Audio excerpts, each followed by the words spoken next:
ग्वालियर से। श्री हरिवंश महाराज जी, महाराज जी मैं चाहता हूं मेरे पास धन हो, जिस परीक्षा की तैयारी करूं उसमें पास हूं, मगर मुझे यह समझ में नहीं आता अगर हर चीज पूर्व जन्म के प्रारब्ध पर ही निर्भर है तो मैं किसी भी चीज को पाने के लिए प्रयत्न क्यों करूं, और इसी वजह से मुझे डर भी लगता है कि जो मैं बनना चाहता हूं मैं बन पाऊंगा कि नहीं। नहीं, प्रारब्ध के ऊपर पूर्ण आश्रित हो जाना पशुता है। केवल प्रारब्ध के ऊपर आश्रित हो जाना है पशुता है, पशुओं के लिए, मनुष्यों के लिए नहीं। हम भरपूर प्रयास करें फिर असफल रहें तो उसे प्रारब्ध पर छोड़ के हम संतोष कर लेते हैं। ये हमारा प्रारब्ध है, हमने तो प्रयास पूरा किया, धन नहीं मिला, पूर्व का कोई ऐसा कर्म है जो हमें नहीं मिला, लेकिन तब संतोष करें। पुरुषार्थ के लिए कभी प्रारब्ध की ओट लेकर के कायरता ना करें। खूब पढ़ाई पढ़ो, खूब प्रयास करो, धन प्राप्ति आदि के जो भी व्यापार आदि, माता पिता गुरुजनों की सेवा के लिए नाम जप करते हुए, सतधर्म से चलते हुए, परिणाम में अगर आपको धन नहीं मिलता है तो उसमें अश्रद्धा या नास्तिकता नहीं लानी। फिर विचार करना है कि प्रभु का विधान ऐसा ही था, मेरे भाग्य में था, मैंने प्रयास तो किया लेकिन प्राप्त नहीं हुआ, तो उसमें फिर संतोष धारण करना होगा। समझ रहे ना? क्योंकि हमारा प्रयास अगर नहीं हुआ और केवल प्रारब्ध को लेकर बैठ गए, इसे कायरता कहते हैं। ये कायरता रूपी दोष नहीं आना चाहिए। और फल की पूर्ण आकांक्षा हमारा मनुष्य शरीर इसलिए करते हैं, पर हम ऐसा ही हो ऐसा हठ नहीं करते। भगवान ने कहा कर्मण्य वाधिका रस्ते मां फलेषु कदाचन। पर जीव का स्वभाव है कि वो बिना फल की आकांक्षा के कर्म करना नहीं चाहता, इसलिए वो बंधा हुआ है। पर यहीं से प्रारंभ करे साधना, हम कर्म करें, हमें फल की आकांक्षा है कि धन मिले। यदि वो नहीं मिलता फिर विचार करना चाहिए कि कोई प्रारब्ध है, कोई भगवान का ऐसा विधान है जो मेरे को क्रिया करने पर भी उसका लाभ नहीं मिल रहा है।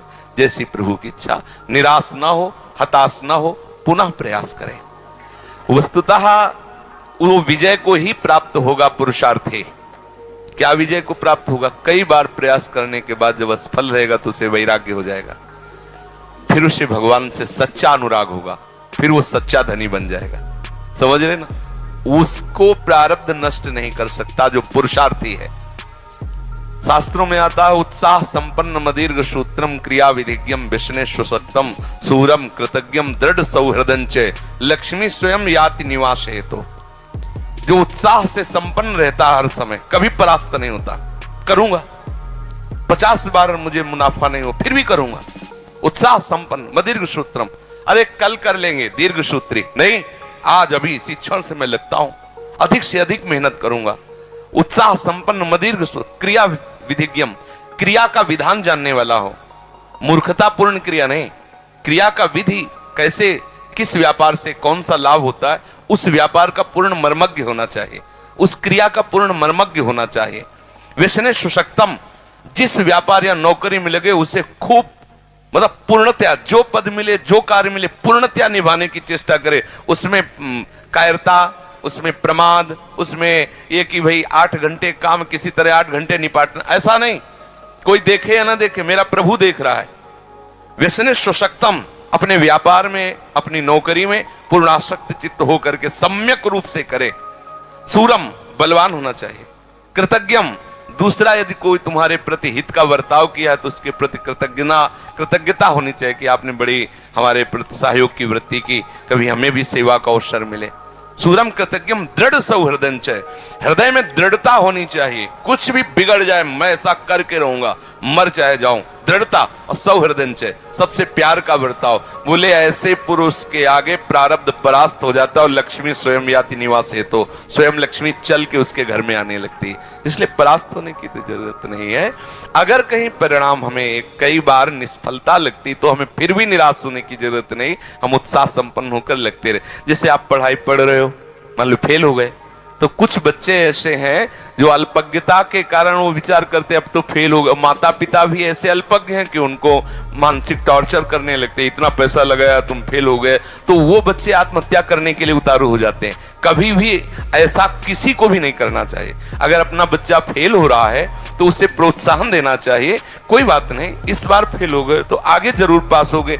वो बातें छोड़वाओ उसकी, जिससे उसकी पढ़ाई में विरति हो रही, पढ़ाई में वो चित्त नहीं दे पा रहा, वो दोष छोड़वाओ, उसको पढ़ने का प्रयास करवाओ। अगर वो फिर भी फेल हो जाता है तो फिर भी प्यार करो। ऐसा करने से हमारा उत्साह बढ़ता है। हालांकि अगर विरोध भाव आ जाता है तो आजकल जैसे सुनने को मिलता है कि बच्चे आत्महत्या आदि ऐसे दोषों से, बहुत बड़ी हानि का विषय। कभी इतना निराश ना हो जाए कि जीवन से निराशा आ जाए कि मम्मी पापा इतना मेहनत करके अर्थ कमाते हैं और मैं उसको पढ़ाई में खर्चा, पास नहीं हुआ, अब क्या करना चाहिए, अब तो आत्महत्या कर लेनी चाहिए।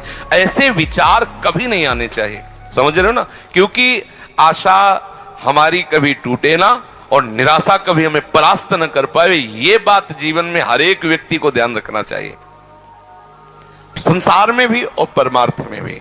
हम जिस मार्ग में चल रहे हैं भगवान हमें सहयोग देंगे, हम पूर्णतया उसमें प्रयासरत रहे और इसमें निष्फलता भी सफलता होगी। प्रयासवान पुरुष कभी भी परास्त नहीं होता, उसका फल होता है। जैसे आप बहुत बार इस सब करके हार गए तो आपको वैराग्य हो जाएगा और पूर्ण आश्रय भगवान से हो जाएगा, क्योंकि आप सच्चे हो ना।